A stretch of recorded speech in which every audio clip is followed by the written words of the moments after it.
Hello everyone, welcome to my channel Bachelor Nation News fans. Bachelorette star Katie Thurston received the shocking news from her doctors in February that she had breast cancer. However, it turns out they misdiagnosed her.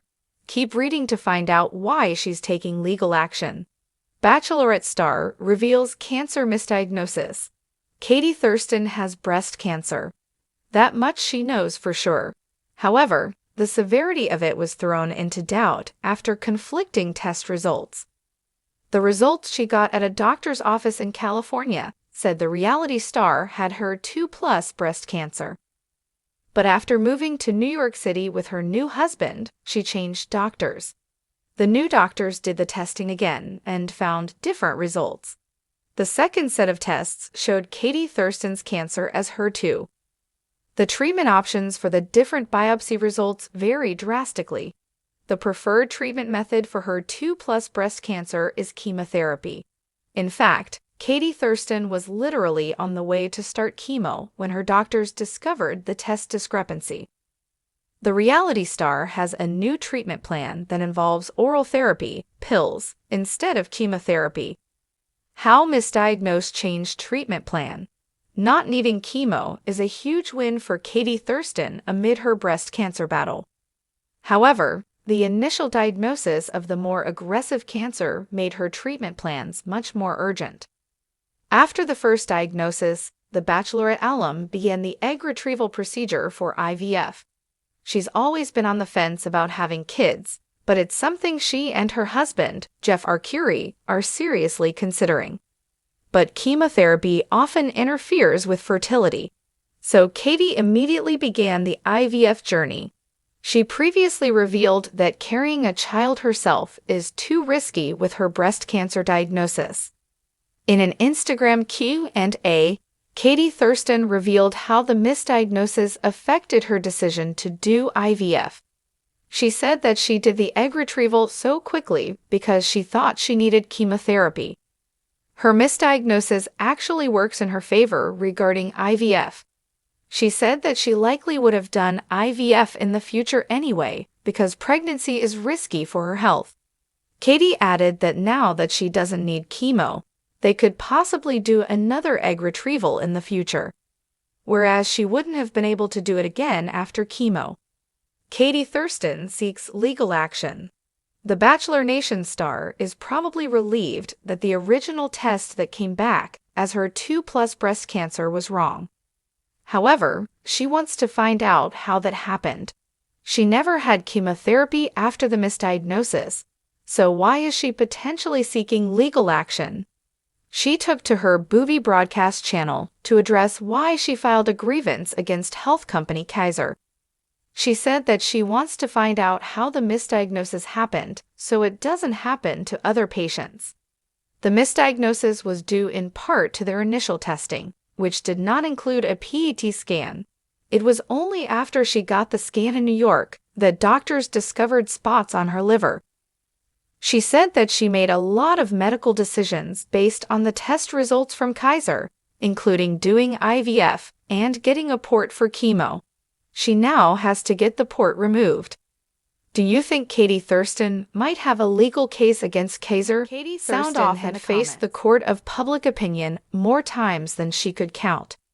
From her whirlwind journey on The Bachelorette to her raw and revealing posts during her cancer battle, she'd become something of a hero to fans who admired her resilience and transparency. But nothing could have prepared Bachelor Nation, or Katie herself, for what would unfold next. It started with a mistake, or at least that's what they're calling it now. For months, Katie had been bravely sharing her journey after announcing she'd been diagnosed with what doctors labeled a rare, aggressive form of cancer.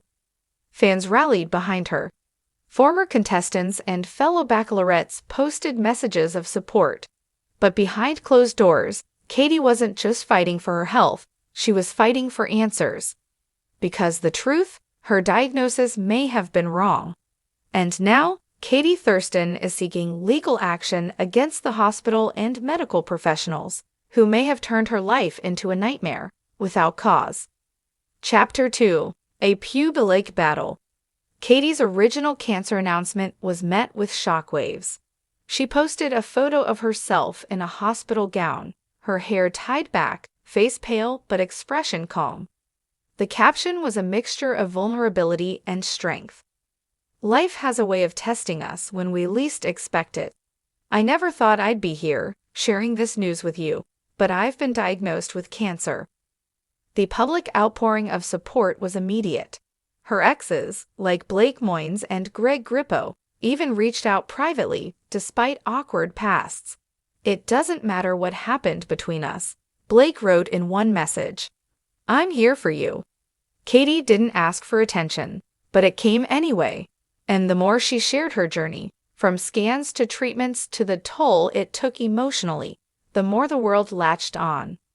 Then, something changed. Chapter 3. Doubts and Discovery. Katie had completed several rounds of treatment when she began noticing some irregularities.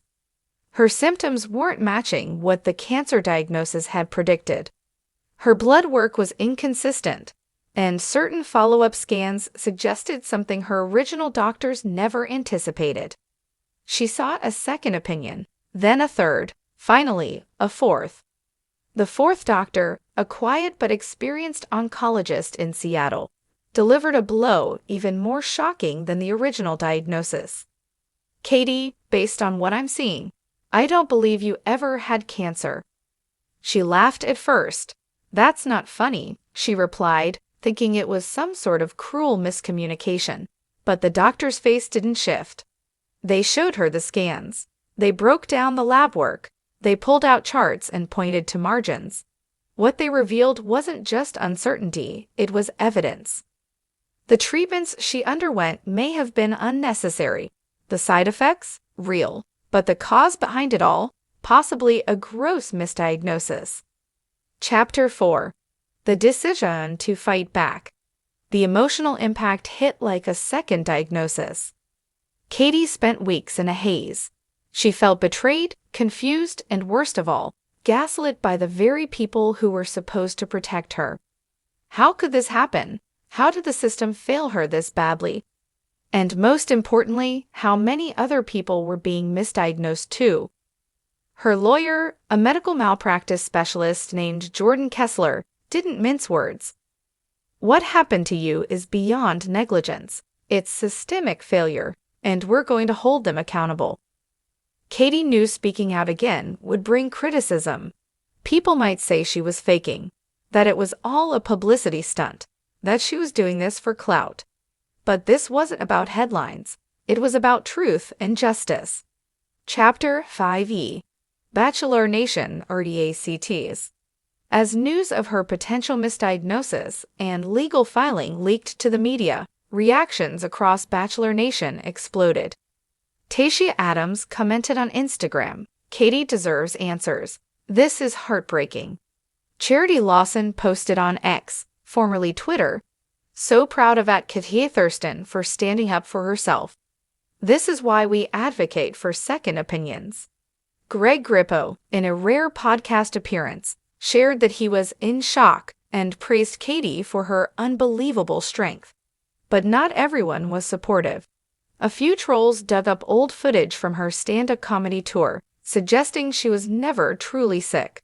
Some accused her of milking the situation for sympathy. The worst ones? They doubted she was ever diagnosed at all. Katie clapped back hard. "I didn't ask for this. I lived through hell. And now that I'm finding out it might have been avoidable, don't you dare call me a liar." Chapter 6. The Legal Battle Begins. The legal action, filed in Washington state, named the hospital and 2 attending physicians. Katie's lawyers claimed failure to thoroughly verify test results, misinterpretation of imaging scans, improper communication and consent around treatment. The most damning accusation? That the hospital had a history of rushing diagnoses to move patients through a growing backlog, a practice nicknamed diagnose and discharge. Katie's legal team subpoenaed internal emails. Whistleblowers stepped forward anonymously, revealing stories of similar errors made with other patients. One whistleblower told an independent journalist. There's pressure from higher-ups to diagnose quickly, especially with anything potentially cancerous. It's easier to treat than to admit we were wrong. The story was no longer about Katie. It was becoming a national scandal. Chapter CVN. An apology is too late. 3 months after the lawsuit was filed, the hospital finally released a statement. We deeply regret the distress Ms. Thurston has experienced. While we cannot comment on ongoing litigation, we are conducting an internal review. But to Katie, it was empty. She told People magazine in an exclusive, I don't want their PR-approved sympathy. I want change. I want consequences. I want people to be scared to mess up like this ever again. She described the physical toll of the treatments, the hair loss, the nausea, the fatigue. But worse was the emotional trauma of thinking she was dying when she wasn't. Chapter 8. Support from unexpected places. One of the most surprising voices to reach out was Claire Crawley, who famously underwent fertility procedures after her own health scare. You are not alone, and you're not crazy. I went through something similar. Thank you for being brave enough to go public. Zach Clark, known for his recovery advocacy, also posted, Medical trauma is real. We need to believe people when they say the system failed them. Katie is leading a conversation that could save lives. And perhaps most touching of all, a 15-year-old girl named Jenna, whose mother had also been misdiagnosed, started a viral hashtag Justice for Kitty. Within days, it had over 1.2 million impressions. Chapter 9. The aftermath and future. Katie hasn't returned to TV. She's turned down multiple requests for interviews with major outlets, The View, Good Morning America, even Oprah. Instead, she's focused on advocacy. She's partnered with patient rights organizations. She's spoken at medical ethics conferences. She's writing a book, tentatively titled Misdiagnosed, What They Got Wrong and What I Had to Survive Anyway. And she's healing, slowly, in her own time. On Instagram recently, she posted a picture of herself on a hike. No makeup, just her and nature. The caption read, They tried to break me, but all they did was give me another mountain to climb. And trust me, I've still got my boots on. Chapter 10. A warning to us all. Katie's story is not just about one woman. It's about a broken system. A call to get second opinions. A reminder that doctors, no matter how respected, can get it wrong. It's about pushing for accountability in a world where silence often protects the powerful. Katie Thurston didn't ask to become the face of a medical scandal. But now that she is, she's not backing down.